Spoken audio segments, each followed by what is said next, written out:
Hey guys, it is day 23. I'm in a beautiful forest right now. I have about 5 kilometers to go till I get to Rocamadour, which is my northernmost expedition. My face is wet because I washed it in this river, this little stream. Filtered some water as well, gonna have some. Remember, I'm not carrying a water bottle, so I'm thirsty. Anyway, yesterday ended up being a great day. After I went to the convent, I settled in, and Estelle chose to stay somewhere else for some reason, but that was fine by me. I stayed with Jean-Luc and Nadia in the gîte dormitory, and it was great. After I showered and changed, I went into the town and walked around. I went to the boulangerie, the boucherie, and the pâtisserie. Got myself fresh bread. I got myself a pork pate, just this kind of meat. And I got myself a walnut pie. And then I found the pilgrims invited me to this bar, this cafe. And it was in the center of town, so I went. We were all there. It was Jean-Luc, Estelle, Julian, Agathe, who yesterday I had incredible conversations with. Not sure if I told you guys about that. I think I did. And sorry, time moves by so fast, so much happens. And we had a great time. I had a cup of wine. I was not pompette, which means tipsy. So when I was offered another, I said sure. And everyone's like, oh, the priest or this guy, whatever. I thought he was more respectable. They were making fun of me. Maybe it was not the best image, as a representative of Christ. I'm not sure. But I wasn't tipsy. I wasn't pompette, It was just good wine. And here, check this out.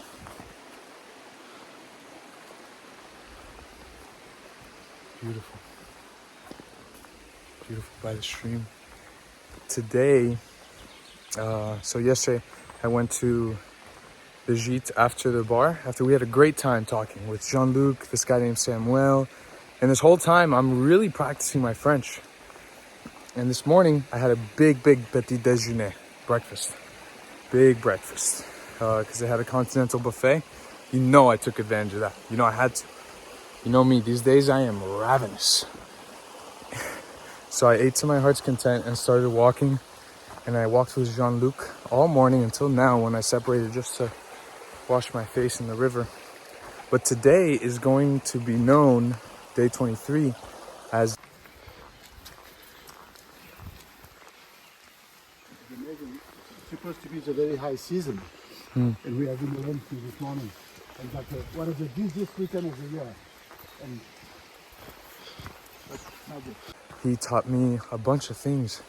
Bushes, like these. Buissons. Right now, nous marchons avec sur le chemin. C'est plat, which means flat. We are walking on the flat trail, and now I'm gonna go up. So, demont. I am going up the mountain, I think. Monte means ascent, and then descent is descente. Flat is plat. And I am now stepping on roche, rock. C'est glissant, which means it's slippery. Roots are racines, I think. I'm not sure. I think racine. I'm still learning, guys. I'm still learning. A lot of this is probably wrong, but slowly but surely. And barbed wire. It sounded like barbed. It sounded like barbell. Babel. No. Babel. I don't know. But anyway, today is Jean-Luc's class. So, I marche, walk sur but on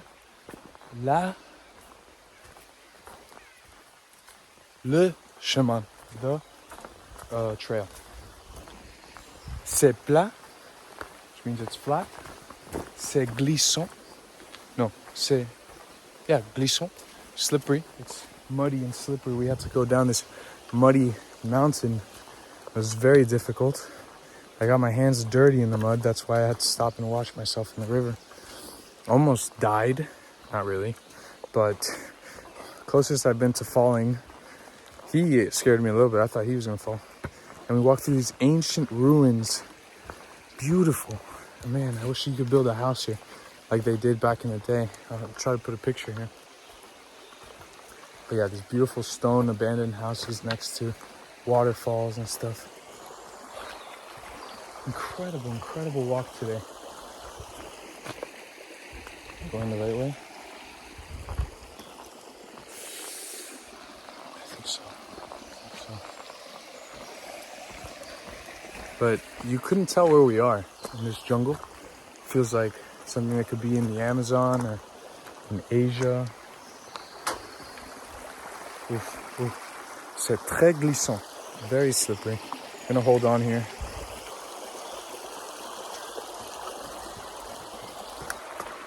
La roche. The rocks. Les forêts. I believe, I'm not butchering that. The forest, or les bois, the woods. Wood is bois, which is interesting because when I need to drink water, that's also bois. So, how can I say I need to drink water? Je dois boire de l'eau. I need to drink the water. But let me say it a different way. Je n'ai pas. No. Je sois, I think. Je sois means I'm thirsty. Donc, je dois boire l'eau. This means I'm thirsty, so I should drink water. Man, I'm so grateful to be here and to see these things. And this is my first time alone today, so I'm going to try to get some prayer in before I see Jean-Luc again. I think he enjoys my company. He took pictures of me. But I have to be, today I'm going to try to be really more grateful to God. Yesterday while we were around the table, I asked the three men around me, Samuel, 30, Julian, 28, and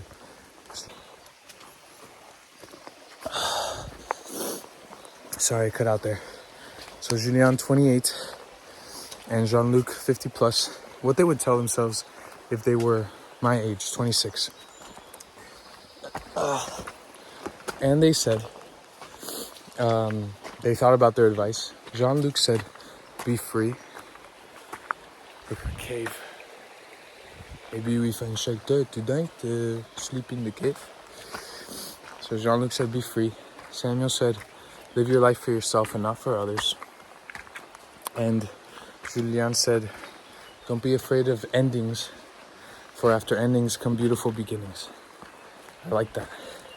And then they asked me what advice I would give them being younger.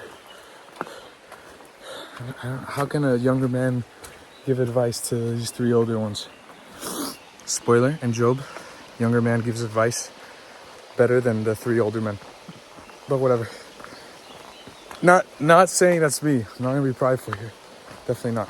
But I thought about it and I said, in English we say, stop and smell the roses. This means to stop and be present. Enjoy where you're at. They really like that. And they said, oh, le poète américain, this is so poetic. And they like that. So right now, I'm going to stop and smell the roses. Hey guys, I was just praying and I felt the need to say this on camera. I don't know if anyone needs to hear it. But yesterday, I told you guys that I had 2 cups of wine. I was not pumpet, aka tipsy. I was not intoxicated, but maybe it was a bad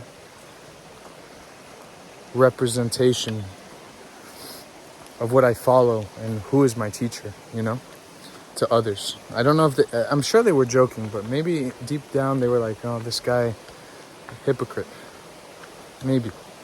I don't know. But then I read Saint Augustine's Confessions, and I love reading his Confessions. I love reading his book because it's about an unbeliever on his way to believing.